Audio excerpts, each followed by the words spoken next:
लेकिन दूसरा लफ्ज तलाक था कि घरों के अंदर यह सूअर से भी बड़ा गुनाह समझा जाता था। आज बेसब्री, बेहौसली, बेअदबी, गुस्ताखी और नाफरमानी ने हमारी नौजवान नस्ल को जहां और बीमारियां दी हैं वहां यह बीमारी भी दे दी है कि तलाक खिलौना बन गया। रिश्तेदारी को निभाना ऐब हो गया। एक हदीस में हुजूर पाक सल्लल्लाहु अलैहि वसल्लम ने बड़ी अजीब बात कही, तुम में से है कोई जो जन्नत के सेंटर के अंदर मुझसे महल ले ले। सेंटर में, हांगकांग के लिहाज से एक कोई बंदा तुम्हें कहे कि 3 मून योलोंग में मुझसे घर ले लो, महल ले लो, शायद बेकीमत होगा। और अगर कोई बंदा कहे कि हांगकांग के सेंटर के अंदर तुम्हें एक महल दूंगा, ये काम करो।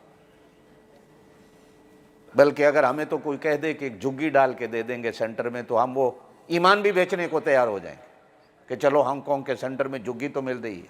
जैसे आजकल हमारे नौजवान एक वीज़ा जर्मनी का, कनाडा का मिल जाए, ईमान भी जाता है तो चला जाए, वो मिर्ज़ाई बनने को तैयार हैं, वो ईसाई बनने को तैयार हैं, वो मुर्तद होने को तैयार हैं कि हमें कहीं ना कहीं से अमेरिका, कनाडा, बरतानिया का वीज़ा मिल जाए।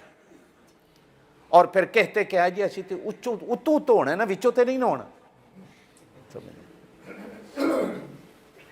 ये जब बंदा सहन कर देता है ना, तो ये विचों विचों भी शरीयत में हो जाता है। ये सिर्फ उत्तो तो नहीं होता, विचों भी हो जाता है।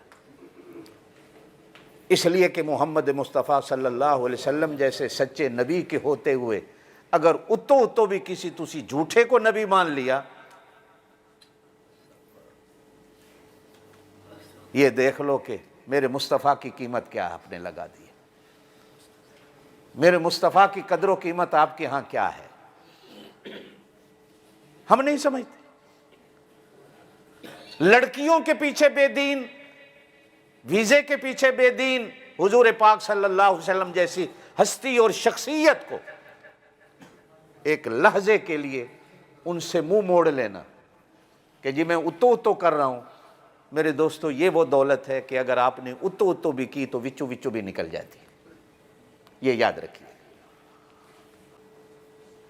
आप सल्लल्लाहु अलैहि वसल्लम ने इरशाद फरमाया, तुम में से है कोई, मैं गारंटी देता हूं, मैं जन्नत के सेंटर में अल्लाह से महल लेके दूंगा क़यामत के दिन।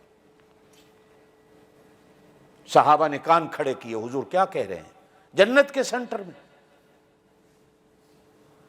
हालांकि मेरा ईमान है कि दुनिया के यूरोप क्या, लंदन क्या, हांगकांग, सिंगापुर क्या के सारे मिला लिए जाएं तो जन्नत के 1 इंच की कीमत नहीं, बल्कि 1 इंच का जो 12वां हिस्सा है उसका भी मुकाबला नहीं। लेकिन सदके जाऊं कमली वाले सल्लल्लाहु अलैहि वसल्लम के फरमाया, जन्नत के सेंटर में अल्लाह से महल लेके दूंगा।